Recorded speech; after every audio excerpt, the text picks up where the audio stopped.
Hello friends, welcome to bliss cinemas. இன்னைக்கு நம்ம Tamil டப்பிங்கில் தியேட்டர்ஸில் release ஆயிருக்க மிரை படம் எப்படி இருக்குன்னு பார்க்க போகிறோம். வாங்க வீடியோக்குள்ளே போகலாம். இந்த படம் பார்த்தீங்கன்னா ஒரு பேன் இண்டியா ஆக்ஷன் ஃபேண்டசி படமாக ரிலீஸ் ஆயிருக்கு. இப்போ இந்த படத்தோட கதையை பற்றி பார்க்கலாம். பல ஆயிரம் வருஷத்துக்கு முன்னாடி பார்த்தீங்கன்னா அரசர் அசோகா பார்த்தீங்கன்னா கலிங்கா வார் அப்படின்ற வார் நடக்குது. அதில் உள்ள சீக்கிரட்டை எல்லாத்தையுமே 9 புக்காக எழுதுறாரு. அதை அவருக்கு லாயலாகவும் டஸ்டடாகவும் இருந்தவங்க கிட்ட கொடுத்து வைக்கிறாரு. அவங்கள கார்டியன்ஸாக போடுறாரு. அது ஜென்ரேஷன் கடந்து அவங்க அதை பாதுகாத்துக்கிட்டே வராங்க. இப்போ 2000வது வருஷத்துல பாத்தீங்கன்னா அம்பிகா அப்படின்றவங்க கிட்ட தான் அதோட 9th புக் இருக்கு. அதை அவங்க பாதுகாத்துட்டு வராங்க. அந்த புக்கை எப்படியாவது ஆட்டைய போடணும் அப்படின்ட்டு மகாபீர் லாமா அப்படின்றவரு நினைக்கிறாரு. அவரை பிளாக் ஸ்குவாட் அப்படின்னு சொல்றான். அவன் ஒரு மனசாட்சியே இல்லாத மிருகம் மாதிரி உள்ள ஆள். அவன் கிட்ட இருந்து அந்த புக்கை பாதுகாக்கிறதுக்காக நம்ம ஹீரோவை கலாயிறக்குறாங்க. நம்ம ஹீரோ பாத்தீங்கன்னா ஒரு ஆர்ஃபன். அவரை அம்பிகா கலாயிறக்குறாங்க. அதுக்கப்புறம் இந்த படத்துல என்னென்ன சுவாரஸ்யமான சம்பவம் நடந்தது, அப்படி அந்த புக்ல என்னதான் இருக்கு, அதை வச்சு என்ன பண்ண பாக்குறாங்க, கடைசியில என்னதான் ஆச்சு அப்படின்றது தான் இந்த படத்தோட மொத்த கதையே. இப்போ இந்த படத்தோட பாசிட்டிவ் பத்தி பார்க்கலாம். இந்த படத்தோட மிகப்பெரிய பாசிட்டிவ் பத்தி நம்ம ஹீரோட பெர்ஃபார்மன்ஸ் தான். இவரை நம்ம இதுக்கு முன்னாடி ஹனுமன் படத்துல பார்த்தோம். அதுலயும் ஒரு அல்டிமேட்டான பெர்ஃபார்மன்ஸ் கொடுத்திருக்காரு.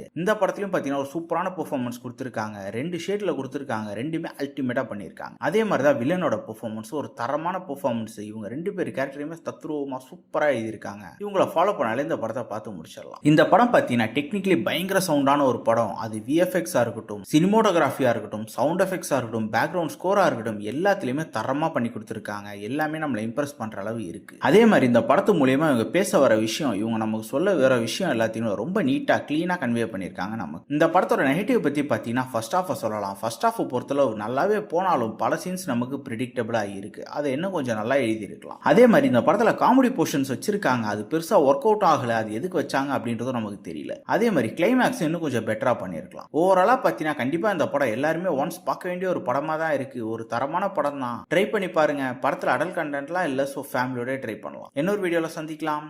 தேங்க்யூ.